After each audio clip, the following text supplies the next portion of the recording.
स्वाध्यायः परमं तपः।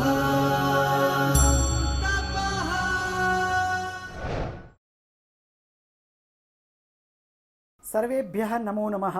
पत्राचारद्वारा संस्कृतमित्यस्य परिचयेति द्वितीयसोपानस्य तृतीयपाठे अहं डॉक्टर योगेश त्रिवेदी भवतां सर्वेषां स्वागतं व्याहरामि। मित्राणि, वयम् 11 बिन्दुमध्ये संग्राह्य विषयाः इति विषये इति बिन्दुमादाय वा अद्य संस्कृतभाषायां बहवः तादृशाः विषयाः भवन्ति येषां परिज्ञानं लाभाय भवति, आवश्यकं वा भवति। तर्हि एते लघु लघु विषयाः पाठद्वारा अस्माभिः सङ्ग्रहणीयाः भवन्ति, येन अस्माकं ज्ञानवृद्धिः भवेत्। तर्हि अस्मिन् पाठे अपि केचन विषयाः अत्र प्रदत्ताः सन्ति।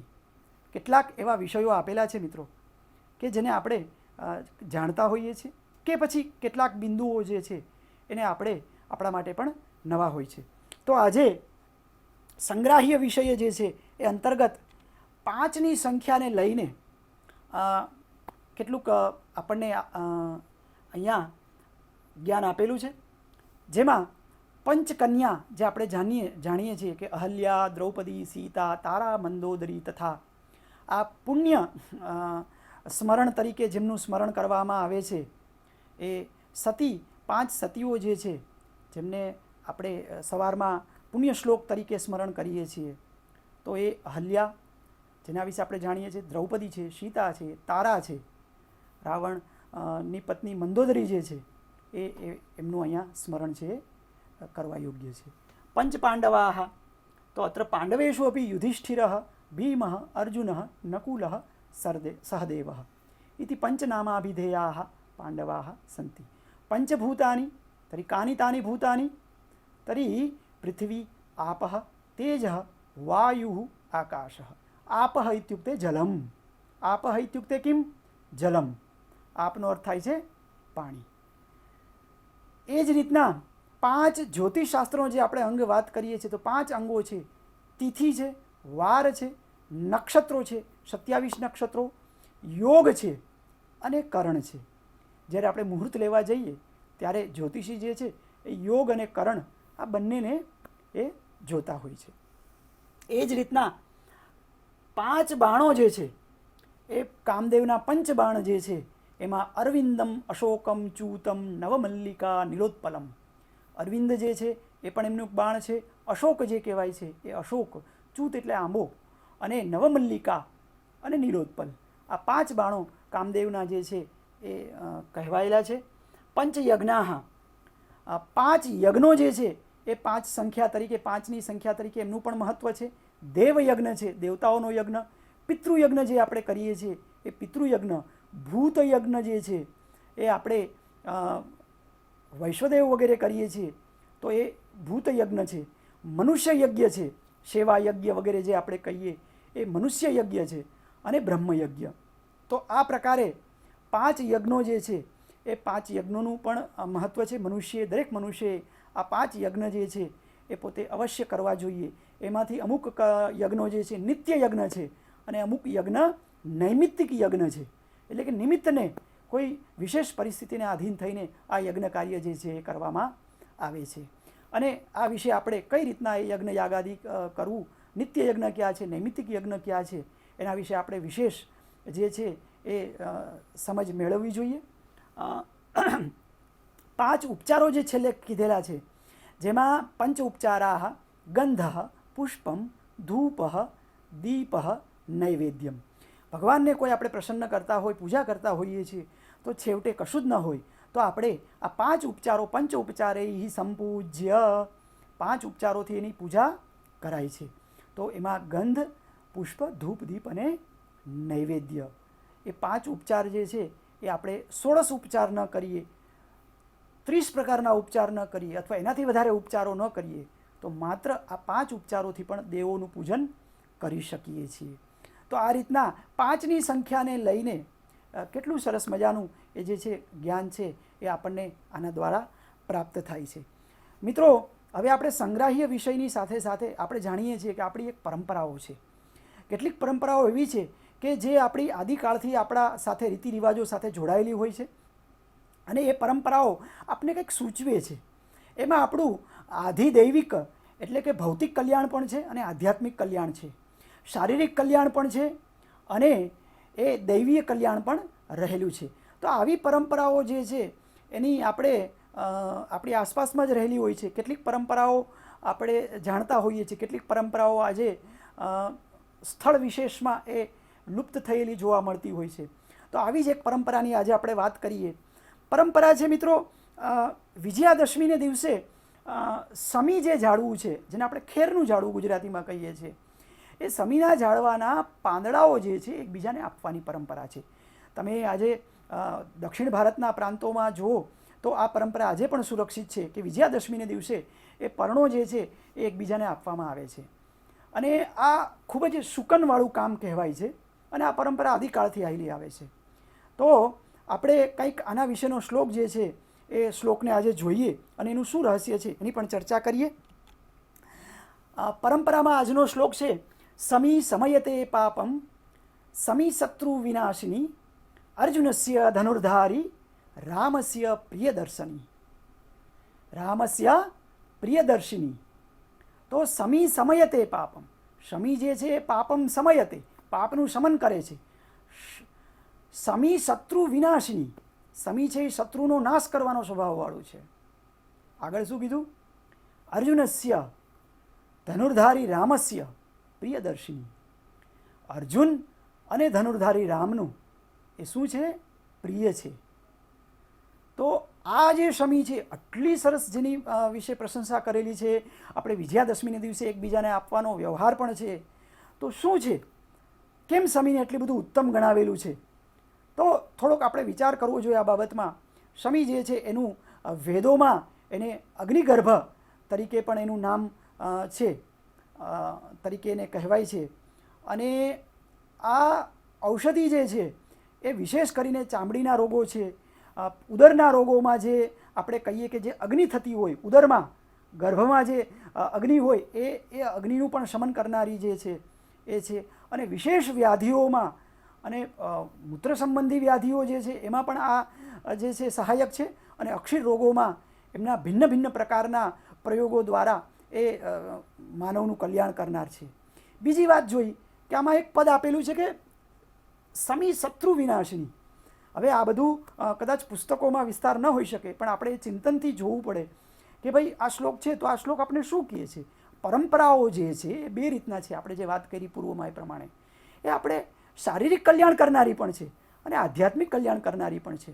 તો એ પર્યાવરણ અને આપણી પરંપરાઓ એ માનવ જીવન સાથે એ રીતના વણાયેલી છે કે જેથી પર્યાવરણ પણ સુરક્ષિત રહે અને માનવ જીવન છે એ પણ સુરક્ષિત અને ઉન્નતિને પ્રાપ્ત કરે. તો અહીંયા સમી શત્રુ વિનાશિની. તો મિત્રો, શમી જે છે શનિદેવનું વૃક્ષ કીધેલું છે અને શનિની જેની ઉપર કૃપા હોય એમને કોઈ દિવસ શત્રુ છે એમનું કશું પણ બગાડી શકતા નથી, એમને કશું નુકસાન કરી શકતા નથી. માટે સમી શત્રુ વિનાશિની આવો પણ એક ભાવ જે છે એ અહીંયા આપણે જ્યોતિષની દ્રષ્ટિએ જોઈ શકીએ છીએ. આ સિવાય ઘણું બધું સમી વૃક્ષ વિશે આપણે કહી શકાય છે. પણ આપણે આ પરંપરા કે જે વિજયાદશમી દિવસે પરંપરા છે એને આપણે સમજવી જોઈએ. આપણે પણ આ વિજયાદશમી દિવસે એકબીજાને સમી વૃક્ષના પર્ણો આપીએ. અને પર્ણો ક્યારે આપી શકશું? જ્યારે આપણી આજુબાજુમાં એ સમીનું ઝાડ હશે. અને ગુજરાતમાં તો વિશેષ વાત કરીએ તો ગુજરાતમાં તો ચારે તરફ ખીજડાનું જે ઝાડ છે એ ચારે તરફ આપણે જોવા મળે છે. અને આપણે જાણીએ છીએ કે એના દ્વારા વર્ષા જે છે એનું ભવિષ્ય કથન થાય છે. આવનારું વર્ષ કેવું છે એનું પણ ભવિષ્ય કથન જે છે અથવા તો એનો વર્તાળો જે છે એ આપણને આ સમી વૃક્ષથી જોવા મળે છે. માટે ભારતમાં કદાચ સૌથી વધારે જે છે એ સમી વૃક્ષ છે એ આપણે ત્યાં જોવા મળે છે. આજે પણ કચ્છમાં 450 વર્ષ જૂનું જે છે સમીનું ઝાડ અંજાર કે ભુજની આસપાસ છે એવું મેં સાંભળેલું છે. તો આ પરંપરાને આપણે આજે પણ સુરક્ષિત રાખવાની જરૂરી છે અને એને કઈ રીતના આધ્યાત્મ અને ભૌતિક જીવન સાથે જોડેલું છે એની પર વિશેષ ચિંતન કરી અને એનો પ્રચાર પ્રસાર થાય એ ઈચ્છનીય છે.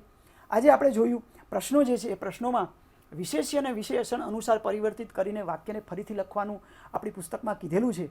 જેમાં આપણે કશ્ચિત પુસ્તકે દોષ અસ્તિ, બરાબર. કશ્ચિત પુસ્તકે છે, તો હવે આપણે જોઈએ કે ભાઈ પુસ્તક છે એ વિશેષ્ય છે, કશ્ચિત કેવી રીતના હોઈ શકે. કસ્મિંશ્ચિત પુસ્તકે, કસ્મિંશ્ચિત પુસ્તકે, આવું સપ્તમીનું રૂપ આપણે પરિવર્તિત કરવું પડશે. તો અહીંયા કશ્ચિત છે એની જગ્યાએ કસ્મિંશ્ચિત આવું પ્રયોગ થશે. બીજું વાક્ય કેનચિત વૃક્ષાત છે, તો ભાઈ અહીંયા પંચમી છે તો પછી તૃતીયા કેવી રીતના હોઈ શકે. તો કેનચિતની જગ્યાએ કસ્માચિત વૃક્ષાત આવું જે છે પ્રયોગ એ જ આપણો સાચો રહેશે. અહમ કેચન વાક્યાની વદામી, તો અહમ કેચન વાક્યાની ન થાય, કાનીચન વાક્યાની, કારણ કે વાક્યાની નપુંસકલિંગ છે તો અહીંયા કિમ શબ્દનું પણ કાનીચન આવો પ્રયોગ યોગ્ય રહેશે. કાસાંચન મહિલા સાહસશીલા ભવંતી, તો કાસાંચન મહિલા પ્રથમા વિભક્તિ બહુવચન છે તો અહીંયા પણ કાશ્ચન મહિલા સાહસશીલા ભવંતી આવો પ્રયોગ યોગ્ય રહેશે. બાકીના વાક્યો છે એ તમે અભ્યાસ દ્વારા તમે કરશો એવી અપેક્ષા સાથે હું છોડી રહ્યો છું. ઉચિત શબ્દોને પસંદ કરીને કોષ્ટકમાં મૂકો તો આપણે જાણીએ છીએ પંચમી કે પંચમા, તો તરત જ તિથિને યાદમાં રાખો કે ભાઈ પંચમી તિથિ, તો પછી સ્ત્રીલિંગમાં પંચમ જે સંખ્યાપૂર્વક શબ્દો જે છે એને સ્ત્રીલિંગમાં બનાવીએ તો પંચમી જ થાય, પંચમા થાય નહીં. એ રીતના પંચદશી કે પંચદશા, તો સાચું શું થાય ખ્યાલ છે આપણે, ચતુર્થી, ચતુર્થા. અને છેલ્લે વિંશતિ તમી અને વિંશતિ તમા, તો વિંશતિ તમી જે છે એ વિંશતિ તમી અને તમામાંથી શું યોગ્ય પ્રયોગ થાય એ પણ આપણે અભ્યાસથી આપણે જોઈ ગયા છીએ. તો હું માનું છું કે તમે આને પુનરાવર્તનમાં પાછળ તમે જોશો તો આનો ઉત્તર તમને અવશ્ય જે છે એ મળી રહેશે. આ પુનરાવર્તનની સાથે સાથે આપણે આજે આખા પાઠમાં જો આપણે વાત કરીએ તો સૌપ્રથમ આપણે ભાષાભ્યાસમાં જે છે એ સંખ્યાવાચક અને પૂરણ પ્રત્યાંત શબ્દો જે છે એનો અભ્યાસ કર્યો અને એનો પુલિંગ સ્ત્રીલિંગ નપુંસકલિંગનો વ્યવહાર કઈ રીતના થાય એને આપણે જોયું. ત્યારબાદ એના વાક્યો જોયા. કિમ શબ્દને ચિત્ત અને ચન સાથે કેવી રીતના પ્રયોગ કરવો એનો આપણે અભ્યાસ કર્યો. અને અમુક અવ્યયો કુત્ર, કુતઃ, કુતઃ, કુત્ર, કદા, આ બધાની સાથે ચિત્તનો અવ્યય કરીને કથનચિત, કુતશ્ચિત અને કદાચિત આ અવ્યયવાચક શબ્દોનો કેવી રીતના વાક્યમાં પ્રયોગ કરવો એના પણ આપણે અભ્યાસ કર્યો. ત્યારબાદ જે છે એ આપણે વાક્યમાં એને કેવી રીતના પ્રયોગ થાય છે આ બધાનો એ વાક્ય અને કથા દ્વારા અભ્યાસ કર્યો. અને સુભાષિત, સંગ્રાહ્ય વિષયો વગેરે કર્યા. પણ વિશેષ બાબત જે છે એ આપણે આજે અનુવાદ પદ્ધતિમાં શ્લોકોનો અનુવાદ, પદ અન્વય કેવી રીતના કરવો, પદોનો અન્વય, શ્લોકાન્વય કેવી રીતના કરવો, તો અન્વય ક્રમ જે છે શ્લોકોનો એના વિશે અભ્યાસ કર્યો કે પ્રત્યેક પદને છૂટું પાડવું, છૂટું પાડ્યા પછી અર્થ પ્રમાણે એને એક વાક્યતા બનાવવી, એ કેવી રીતના આપણે રામાયણના શ્લોકને લઈને આપણે એની ચર્ચા કરી. અને સાથે સાથે અનુવાદ પદ્ધતિમાં આપણે જે અનુવાદ કરીએ છીએ તો ત્યાં આપણે કઈ રીતના અવ્યયોનો ઉપયોગ કરીને વાક્યની ચોક્કસતા આપણે કેવી રીતના રાખી શકીએ. ચ અવ્યય છે અથવા તો અપી અવ્યય જે છે એ ચ, અપી, આ બધા અવ્યયો જે છે એ અવ્યયને વાક્યમાં ચોક્કસ જગ્યાએ મૂકવાથી કેવી રીતના ચોક્કસ અર્થ ઊભો થાય છે. એ કર્તાવાચક હોય, કર્મવાચક હોય કે ક્રિયાપદ પછી એને મૂકવાથી શું શું અર્થ પરિવર્તન થાય છે, આ વિષય ઉપર આપણે વાક્યો દ્વારા એમને ખૂબ જ ઝીણવટપૂર્વક આપણે એનો અભ્યાસ કર્યો. અને સંગ્રાહ્ય વિષયોમાં ક્રિયાપદોનો અભ્યાસ આપણે કર્યો કે કેટલાક ક્રિયાપદોને વાક્યમાં કેવી રીતના પ્રયોગ કરવો. એમાં મિલ ધાતુ જે છે એ આપણે આજે અભ્યાસમાં જોયો. અને એ સિવાયના પણ 2 ધાતુઓ જે છે એમની સાથે આપણે જોડેલા હતા. અને છેલ્લે આપણે આ પાઠ કરતાં પહેલાં બીજો આપણે વાત કરીએ તો સંગ્રાહ્ય વિષયોમાં 5નું મહત્ત્વ છે. અલગ અલગ 5 વસ્તુઓ જે છે એમાં આપણે એનું જોયું. અને છેલ્લે પરંપરામાં શમી વૃક્ષ જે છે એ શમી વૃક્ષનું શું મહત્ત્વ છે અને કઈ પરંપરા અને આપણી સંસ્કૃતિ સાથે જોડાયેલ છે એના વિશે આપણે આજે સરસ મજાનું આપણને આ શ્લોક પ્રાપ્ત થયો અને એની પરંપરા વિશે પણ આપણને જ્ઞાન પ્રાપ્ત થયું. અને છેલ્લે પ્રશ્નો જે છે એ પ્રશ્નોત્તરી પણ આપણે કરી. અને જે કાંઈ પણ પ્રશ્નોત્તરી બાકી રહી જાય છે એ વિદ્યાર્થી મિત્રો, મને આશા છે કે આપ પાઠને સરસ મજાનું ભણ્યા છો. તો એ ભણ્યા પછી એને જે બાકી રહે છે એ પ્રશ્નોત્તરીને આપ સારી રીતે પૂર્ણ કરી શકશો. અને આ જ રીતના તમે થોડો વિશેષ અભ્યાસ કરીને પણ અન્ય પ્રશ્નો અથવા અન્ય રૂપો છે એનો અભ્યાસ પોતાની જાત મહેનતથી કરશો એવી જ અપેક્ષા સાથે આ પાઠને હું અહીંયા પૂર્ણ કરવા તરફ જઈ રહ્યો છું. ફરીવાર આપ સર્વે શાંતિથી અને રસપૂર્વક જે સાંભળી રહ્યા છો અને સાંભળ્યો એ બદલ આપ સર્વેનો ખૂબ ખૂબ આભાર. તૃતીય પાઠની આપણે બધા જ બિંદુઓ અહીંયા પૂરા થાય છે, તો આપણે અહીંયા આ પાઠની વિધિવત પૂર્ણાહુતિ છે એવું આપણે અહીંયા જાહેર કરીએ છીએ. સર્વેભ્યઃ નમો નમઃ. ધન્યવાદાઃ. પુનઃ મિલામઃ.